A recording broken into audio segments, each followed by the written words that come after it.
assisting people with behavioral health issues. I think when you go into the home, you're going into the home like it's your family member.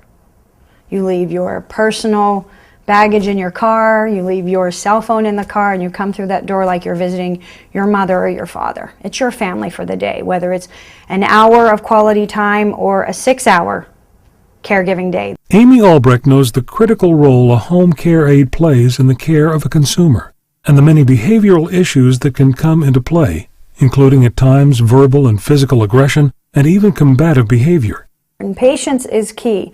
And you have to go into the front door with a mindset. You go to your job knowing that this is who I'm caregiving for the day. You do a little research before you go into the home. You want to be familiar with the family. You want to know a little bit about the patient before you go through the front door. Behavioral problems can surface as a result of many things, such as dementia, depression, and medication. It is important to handle each situation as correctly as possible, always with the utmost professionalism. To be characterized as a behavioral problem, the action should meet one of these criteria: creates danger for the consumer, creates danger for caregiver or others, interferes with essential care, is associated with emotional distress. So some behaviors that you may find annoying or even offensive often need to be tolerated. You will need to find a way to work around the behaviors rather than trying to change them. Here are some tips on what to do in certain circumstances. Physical aggression. Physical aggression ranges from pushing you away when you are trying to provide care to actual assault. No matter what the consumer does to you, you can never retaliate.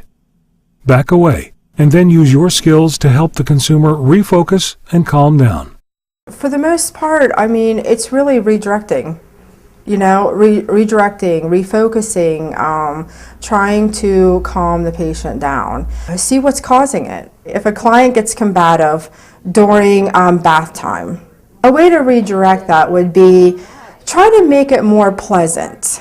Explain to them, by getting a bath, you'll feel much better. It'll give you a little bit of energy. Make it more a pleasant situation. Otherwise, if you just are in a hurry, and you keep trying to push the client, come on, we need to get a bath, that's just going to make them more agitated. And it's very stressful.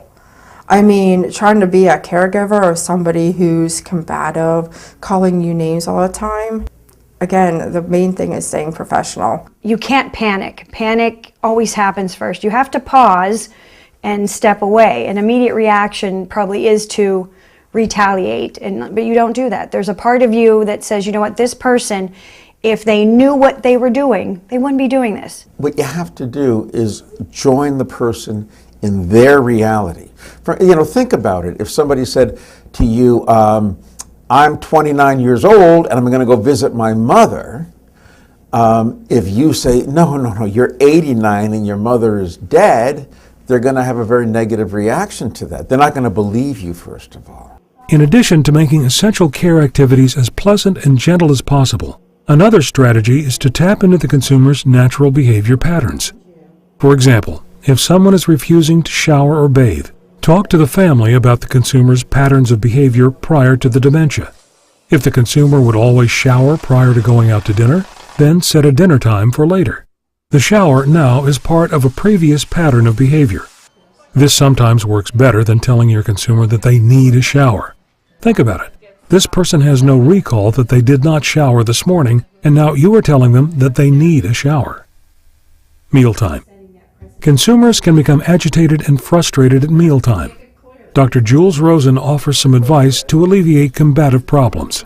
So let's say the consumer doesn't eat, that their food is left over and they're refusing to eat. A couple of things. Number one, as people get older, their food requirements go down. So the fact that somebody is eating less may not be bad for their health. Okay, so what you want to really watch is the weight. If they're eating less, but their weight is stable, what that means is they're exercising less, they're burning less calories, therefore they don't need to eat as much. So I think you don't have to worry quite as much. We have these patterns. In dementia, these patterns get lost. So somebody gets up for breakfast and that internal signal that this is breakfast time may not be. They may want to eat a hot dog for breakfast. Okay? So again, one of my principles is the customer is always right. If your consumer wants to eat a hot dog for breakfast, give them a hot dog for breakfast. And again, watch the weight. If the weight is stable, they're probably eating enough. Hitting. Although a natural reaction, should you ever get hit, would be to hit back, a home care aide should never retaliate. Step away and call your supervisor immediately. The best thing to do is just walk away from that situation until it calms down. The procedure then the first thing they do is they have to call the supervisor. Then they will fill out the necessary paperwork. Verbal abuse. Consumers at times can be verbally abusive, especially those suffering from dementia or depression. That emotional abuse can be equally as hard to handle as physical abuse. The biggest cause of a behavior problem in an older person would be dementia, whether it's Alzheimer's dementia or vascular dementia or even Parkinson's or other diseases like that. So there are certain key principles that you have to keep in mind. Number one, this is not a bad person. These are not willful behaviors to make themselves annoying or dangerous to you. These people are perceiving something in their world that you're not seeing or feeling, and that's why they're acting this way. So I think the first thing to keep in mind is, number one, this is not personal. It is not you against them. You are still their caregiver, and you still have to try to figure out, how can I work with this person, this human being, in order to get the essential job done in a safe manner. Emily recalls a consumer who verbally abused her about her weight. He kept telling her she was fat. This is how she handled it. The first few times I left there and I was like depressed. But do you know what? After a while, I gave it right back to him. He was a good joking person, so I could like give it back to him, you know. So I just would redirect it. I'd be like, yeah, I know, I have a big butt. What do you want me to do about it? You know, or, you know, like agree with him. He didn't know what to do. When I agreed with it, he had no idea what to do about that. You know, if he said I was gaining weight, I'm like, yep, but I'm healthy, aren't I? You know, and he's like his goal was to make me red in the face, and just, that was his goal. And whenever he couldn't do it anymore, he stopped. He stopped doing it. Difficult behaviors. Sometimes an aide can be caught in a difficult situation. Your consumer might mistake you for his or her spouse or other partner and approach you in a sexual manner. It is important to remain professional at all times, but address the issue. If you're in an appropriate situation, say maybe in a bathroom when you're showering a person, and it's okay to step away. It's okay not to feed in or try to direct. It's okay to say, that's not appropriate. I'm going to step out. And when you're ready for me to come back in, you let me know. You know, it's okay to be verbally direct, to say, yes, this is not appropriate behavior. No, this is not acceptable.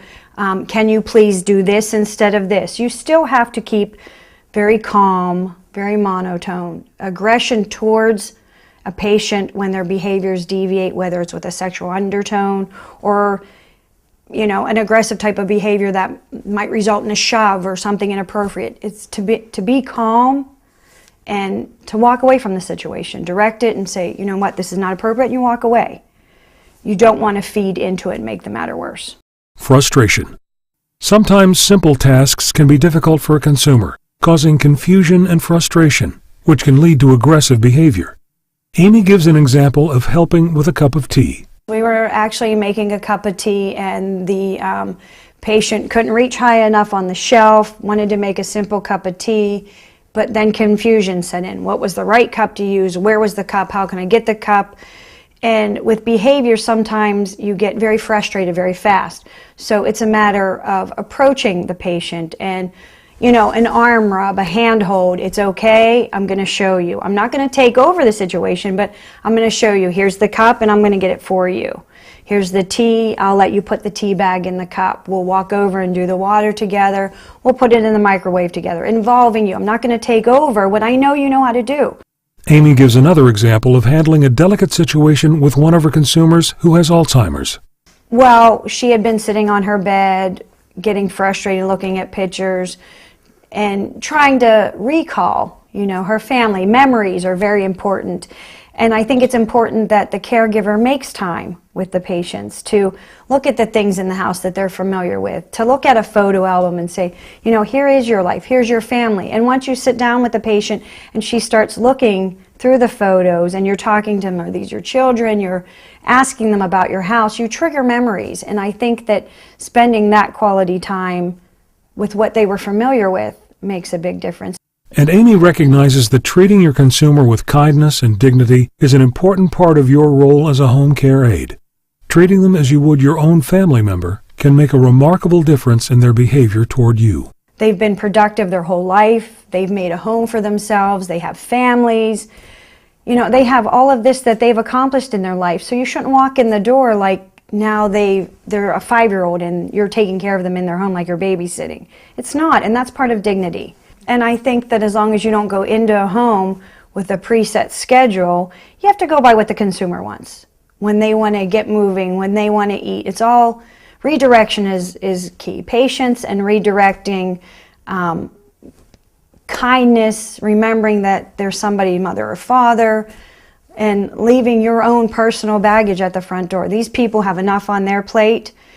Their time is your time, and that's it. It's all about them, and it has to stay all about the patient. What you're going to find as a home care aide is that if you can relate to this person as two people, two human beings, not one who has dementia and the other who has a job, but we are two human beings working together. I want to get to know you. I want to look at the pictures of your grandchildren. I want to ask you about your career. If you can establish that kind of rapport, that kind of relationship with them, I think you'll have the job 80% done.